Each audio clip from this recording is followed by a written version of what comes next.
परात्पर अखिलेश्वर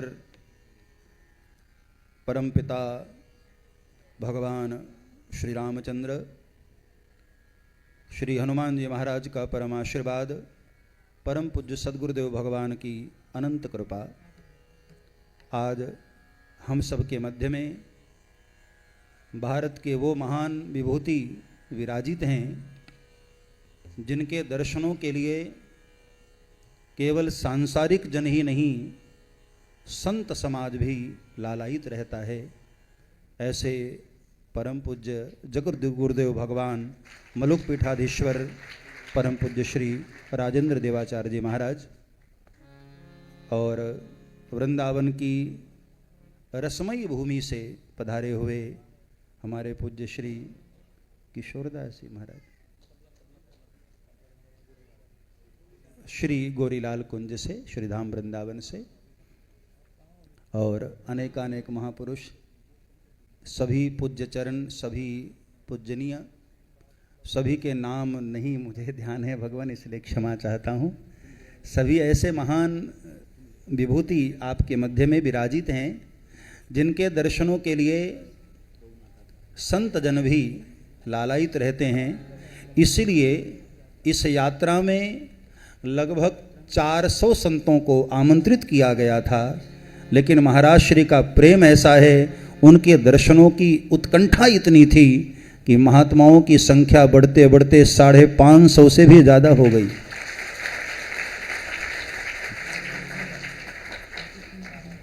ऐसा अवसर कहाँ मिलता है साहब, करोड़ों करोड़ों खर्च करने के बाद भी ऐसा अवसर तो नहीं प्राप्त होता है। इसलिए पूज्य भगवान जी का आशीर्वाद हुआ, आदेश था कि बेटा तुम्हें आना है, तो मैं मुंबई कथा विराम करके सीधे यहाँ नासिक पहुँचा और महाराज श्री का आदेश था, आना हुआ। श्रीमद् भागवत में भक्ति मैया ने नारद जी का दर्शन किया, तो दर्शन करते ही भक्ति मैया ने एक बड़ी अच्छी बात कही। ये श्लोक मेरे हृदय को छू लेता है। भो भो साधो क्षणं तिष्ठ मच्चिन्तामपि नाशय दर्शनं तव लोकस्य सर्वथा गहरं परम। ये भक्ति मैया का सूत्र है, भक्ति मैया का कथन है कि भगवान आपका दर्शन भी हो जाए तो दर्शन मात्र ही, दर्शनम तव लोकस्य सर्वथा गहरम परम, हर तरह के पापों का शमन करने के लिए संतों का केवल दर्शन हो जाए, इतना ही काफी हो जाता है साहब। येषां संस्मरणात् पुंसां सद्यः शुद्ध्यन्ति वै गृहा किं पुनर्दर्शन स्पर्श पाद शौचासनादिभिः। राजा परीक्षित ने आचार्य पूज्य सुखदेव जी का दर्शन करके कहा, भगवान आप जैसे महापुरुषों का केवल नाम स्मरण कर लिया जाए, केवल नाम। आप कभी श्रीधाम वृंदावन न पहुंच पाएं, कभी श्री अयोध्या धाम न पहुंच पाएं, कभी किसी तीर्थ में न पहुंच पाएं, सांसारिक उलझनों में उलझे हैं, तो केवल ऐसे महापुरुष जो आज आपके समक्ष विराजित हैं, ऐसे महापुरुषों का केवल नाम स्मरण कर लो, जीवन आपका धन्य हो जाएगा, जीवन पवित्र हो जाएगा। और फिर दर्शन हो जाए, चरण स्पर्श करने का अवसर मिल जाए और वाणी की अमृत का लाभ मिल जाए, ये तो सोने पे सुहागा हो गया हमारे आपके लिए। वास्तव में संतजन इस धरती पर चलते फिरते तीर्थराज प्रयाग है। आज संत एकनाथ की भूमि, संत ज्ञानेश्वर की भूमि, संत तुकाराम की भूमि, ये 3 महापुरुषों की भूमि को ये पैठण अपने बीच में समाहित करता है।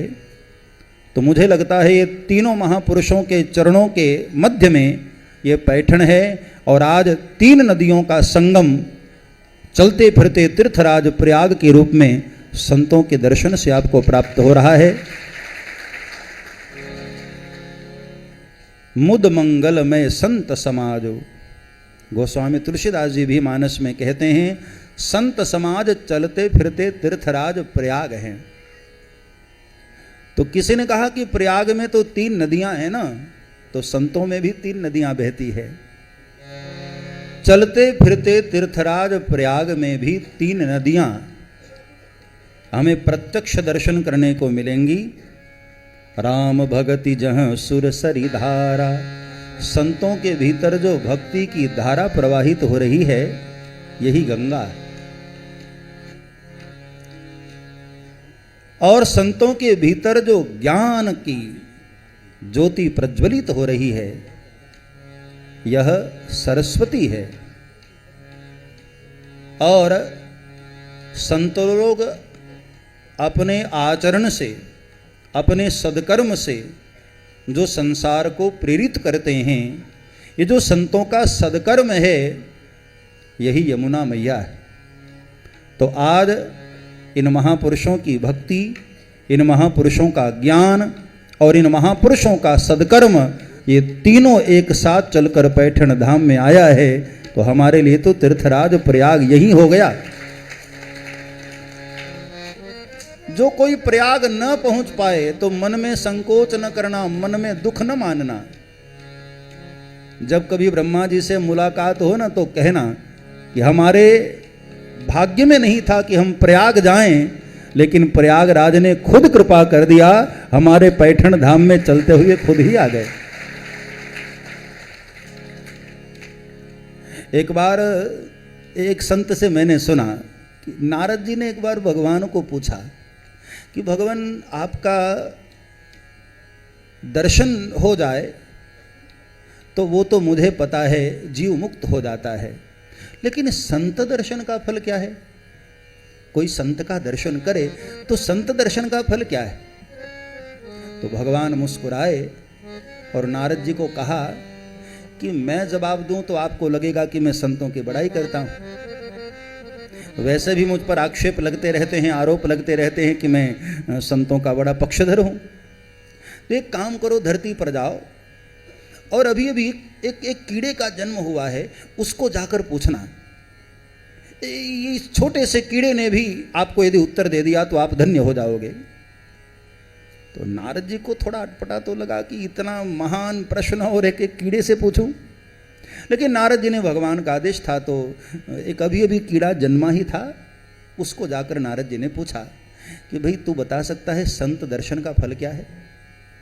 उस कीड़े ने नारद जी को देखा और देखते ही उसकी मृत्यु हो गई, मर गया। नारद जी को बड़ा दुख लगा कि भगवान ने तो ये मजाक कर दिया मेरे साथ। फिर से नारद जी भगवान के पास गए कि प्रभु आपने तो ऐसे के पास भेजा जिसकी आयु ही 1 मिनट थी, दर्शन किया और वो मर गया। भगवान ने कहा कि कोई बात नहीं, फिर से धरती पर जाओ और अभी अभी एक कुत्ते का बच्चा जन्म लिया है, उसको जाकर पूछना। नारद जी ने उस कुत्ते के बच्चे को जहां भगवान ने बताया था वहां आकर के नारद जी ने पूछा वही प्रश्न कि भाई संत दर्शन का फल क्या है? उस कुत्ते के बच्चे ने भी नारद जी का दर्शन किया और वो भी तत्क्षण मर गया।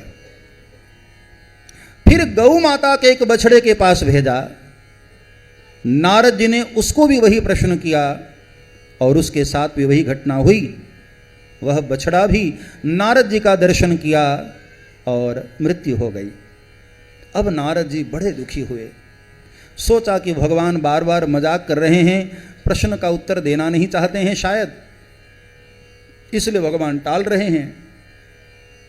तो कई महीनों के बाद फिर से नारद जी, अब आखिर वो प्रश्न का उत्तर तो चाहिए था, तो नारद जी फिर से भगवान के पास गए और कहा कि प्रभु मजाक मत करिएगा, मैंने आपको बड़े भाव से प्रश्न किया था संत दर्शन का फल क्या है, मुझे सच में जानना है भगवान। तो प्रभु ने फिर से मुस्कुराकर कहा कि अब की बार आपको जरूर उत्तर मिल जाएगा। अभी अभी एक राजा का राजकुमार जन्मा है, उस राजकुमार से जाकर पूछो। तो नारद जी ने उस राजकुमार के पास, पालने के पास खड़े होकर पूछा कि भाई तू गड़बड़ मत करना, तू तो बता दे संत दर्शन का फल क्या है।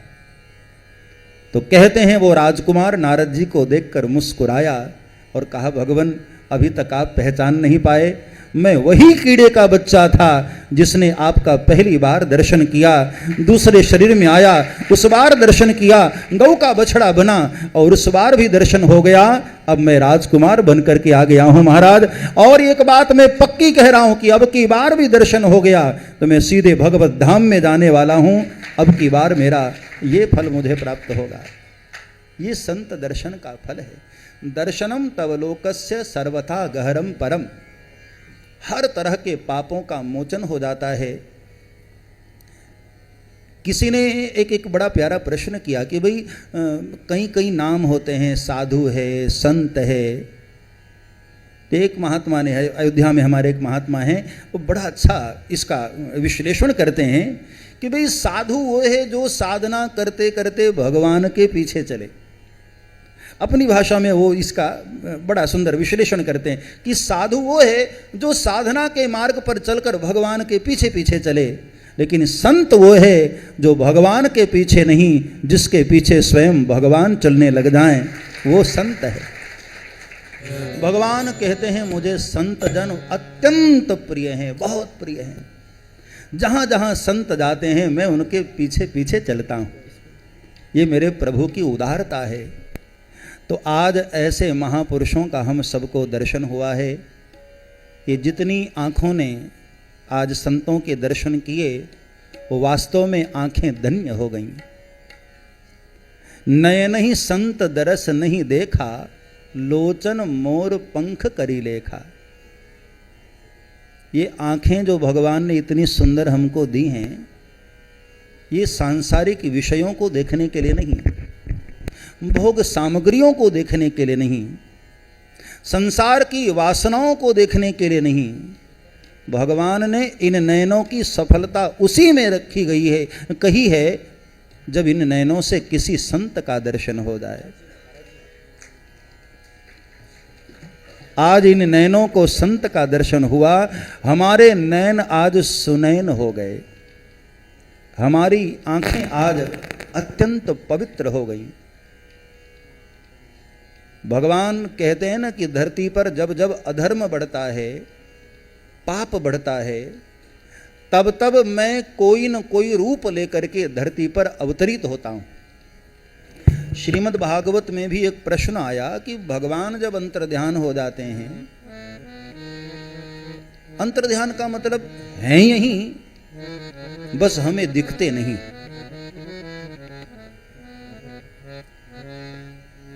परमात्मा न कहीं आते हैं न कहीं जाते हैं, सदा सर्वदा यही है।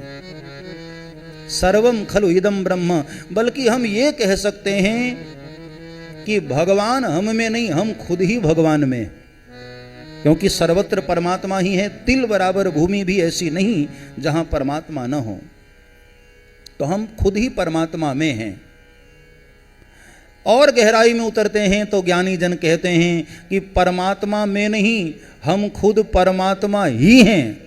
अहम ब्रह्मास्मि तत्वमसि प्रज्ञानम ब्रह्म, अयमात्मा ब्रह्म। ये जो 4 वेदों का 4 महावाक्य है, ये इसी की ओर इशारा करता है। तो परमात्मा जब अंतर्ध्यान होते हैं, हमारी इन चर्म चक्षुओं से जब दिखना बंद हो जाते हैं, तब धर्म की रक्षा कौन करता है? धर्म किसके शरणागत होता है? धर्म को कौन बचाता है? तो श्रीमद् भागवत का ये उत्तर है कि परमात्मा जब अंतर्ध्यान हो जाते हैं, तब ये जिम्मेदारी स्वयं संत जन अपने हाथों में लेते हैं और धर्म की रक्षा संत जन खुद करते हैं। जा जा करके लोगों को जगह जगह करके उनके भीतर धर्म का बीजारोपण करते हैं। अब आप देखिए कितना कष्ट भी होता है। हाँ, आज मैं देख रहा था जब यात्रा त्र्यंबकेश्वर से उठी तो कई बूढ़े बूढ़े आयु से बुजुर्ग महात्मा भी थे। कई शरीर उनका भारी है, लेकिन फिर भी चेहरे पर वो आनंद था, वो अहोभाव था कि नहीं, मैं पूज्य महाराज श्री के साथ यात्रा पर जा रहा हूं। इतनी खुशी, और वो खुशी केवल इस बात की कि हम जहां जहां जाएंगे वहां वहां धर्म की बाढ़ आएगी, लोग जागरूक होंगे और धर्म के प्रति, सनातन के प्रति लोग समर्पित होंगे। महापुरुषों ने यही तो किया। कभी आदिगुरु शंकराचार्य भगवान ने दक्षिण से यात्रा शुरू की, और कभी स्वामी विवेकानंद ने बंगाल की धरा से यात्रा शुरू की, कभी हमारे रामानंदाचार्य भगवान ने काशी से यात्रा शुरू की, कभी हमारे गोस्वामी तुलसीदास जी, कभी मीरा। समय समय पर ऐसे महापुरुष लोगों के भीतर जा जा करके धर्म को जगाते रहे। धर्म विलुप्त तो नहीं होता। भगवान श्री कृष्ण भी गीता के 4th अध्याय में कहते हैं कि लगभग लुप्त प्राय हो जाता है, समाप्त तो नहीं होता, क्योंकि धर्म कोई समाप्त कर ही नहीं सकता है। लगभग लोग धर्म से बड़े दूर हो जाते हैं। तब ऐसी परिस्थिति में धर्म की रक्षा की वीणा संत जन अपने हाथ में लेते हैं, और आश्रम छोड़ करके अपनी व्यवस्थाओं से निकल करके भी लोगों को जगाना पड़े तो संत जन अपना कष्ट भूल जाते हैं और संत जन जा जा करके लोगों को जगाने का प्रयास करते हैं। मार्ग में आप सब जानते हैं तमाम तकलीफ़ें भी होती हैं, अव्यवस्थाएं भी होती हैं। अब यहाँ ही देखो, इतने सारे महापुरुष आ गए तो व्यवस्थाएं एक बार तो हिल गई, और वो फिर धीरे धीरे संत जन है तो अपनी मस्ती में कहीं भी रुक जाते हैं, वो बात अलग है। लेकिन हमने जितनी व्यवस्था की थी वो तो व्यवस्था हिल गई ना। लेकिन संत जनों की एक करुणा है, उनकी उदारता है, वो अपनी मस्ती में होते हैं। तो संत जन जो सही दुख पर छिद्र दुरावा, वंदनीय जही जगत पावा। संत जन इसलिए वंदनीय हैं कि स्वयं कष्ट उठा करके भी समाज को जगाने का प्रयास करते हैं। वो कहानी आपने सुनी होगी, संत जन कथाओं में खूब कहते हैं कि सायंकाल का समय, बारिश का मौसम, और एक महात्मा किसी पवित्र सरिता के तीर पर बैठे संध्या उपासना कर रहे थे, और उनकी नजर पड़ी कि पानी में एक बिच्छू बहता जा रहा है। तो महात्मा हैं, संत हृदय नवनीत समाना, दया आ गई। तो महात्मा को लगा कि इस बेचारे को बचा लूं। किसी को अपनी आंखों के सामने डूबते कैसे देख सकते थे। महात्मा ने हाथ बढ़ाया कि इस बिच्छू को निकाल लूं, लेकिन बिच्छू का स्वभाव है, उसको कोई छुए तो डंक मार देता है। और बिच्छू ने महात्मा के हाथ में डंक मारा, और महात्मा के हाथ में भयंकर वेदना हुई, और वो बिच्छू छूट कर गिर गया। जैसे ही गिरा तो पानी में फिर से वो तड़पने लगा, बहने लगा। तो महात्मा अपनी पीड़ा भूल गए और उस बिच्छू को पुनः हाथ बढ़ा दिया उठाने के लिए। फिर से वो बिच्छू हाथ में आया और डंक मार दिया। बार बार वो डंक मारता रहा, और महात्मा बार बार उसको बचाने की चेष्टा करते रहे। तब उनके एक शिष्य ने कहा कि भगवान, ये दुष्ट अपना स्वभाव नहीं छोड़ रहा है, तो मरने दो ना। महात्मा के आंख में आंसू आ गए। महात्मा ने कहा, बेटे यही तो फर्क है, जब दुष्ट होकर के, अज्ञानी होकर अपना स्वभाव नहीं छोड़ रहा है, तो मैं ज्ञानी होकर के अपना स्वभाव कैसे छोड़ दूं। इसका काम है डंक मारना, और साधु का काम है डूबते हुए को बचाना। ये अपना कार्य कर रहा है और मैं अपना कार्य कर रहा हूं। तो संत जनों का अपना यही कार्य है। परमार्थ के कारणे साधु धरा शरीर। संत जन संसार में केवल और केवल परमार्थ के लिए आते हैं। हमारे जिस पीठ पर पूज्य महाराज श्री अभी संत जनों की सेवा कर रहे हैं, पूज्यपाद श्री मलुकदास जी महाराज का बड़ा प्रसिद्ध दोहा है, अजगर करे न चाकरी, पंछी करे न काम, दास मलुका कह गए सबके दाता राम। जब भगवान सबको देने वाले हैं, तो जो दिन रात उनके नाम की माला फिराए, क्या उसको न देंगे? हाँ, अरे जगत मजूरी देत है तो क्यों राखे भगवान। हम किसी सेठ के घर चाकरी करें, नौकरी करें, वो शाम को हमारा पगार दे देता है, तो क्या परमात्मा इतना क्रूर है? हम उसके नाम की माला फिराएंगे तो क्या वो न देगा? संतजनों को भरोसा है, लेकिन फिर भी संतजन संसार में भ्रमण करते दिखाई देते हैं। उसका केवल एकमात्र कारण है धर्म को जगाने की पीड़ा, धर्म को बचाने की पीड़ा। संतजन अपना कष्ट भूल जाते हैं, राष्ट्र की चिंता, भगवान की भक्ति की चिंता, और समाज में धर्म स्थापित हो। जब राज सत्ताएं फेल हो जाती हैं ना, तब हमारे संत समाज को आगे आना पड़ता है और लोगों को जगा जगा करके धर्म का बीजारोपण करना पड़ता है।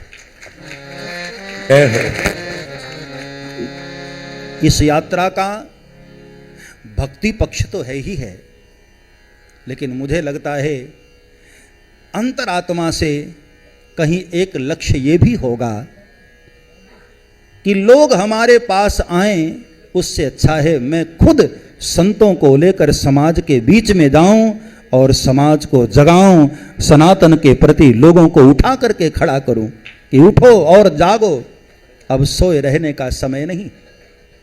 और निश्चित है कि संतों के इस यात्रा से समाज में एक नई ऊर्जा का प्रादुर्भाव होगा, नई ऊर्जा का संचार होगा।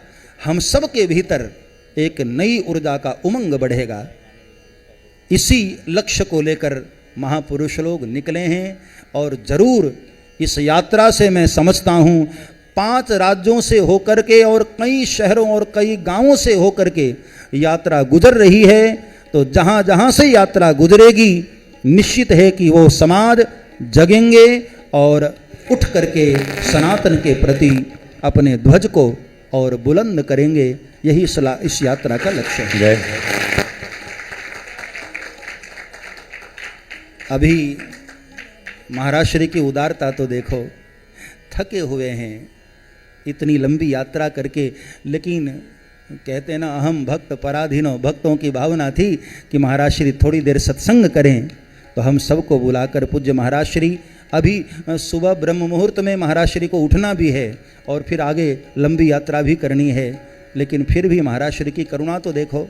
इस करुणा का हम लाखों रुपए दे देंगे ना, फिर भी कभी मोल पूरा नहीं कर सकते हैं साहब।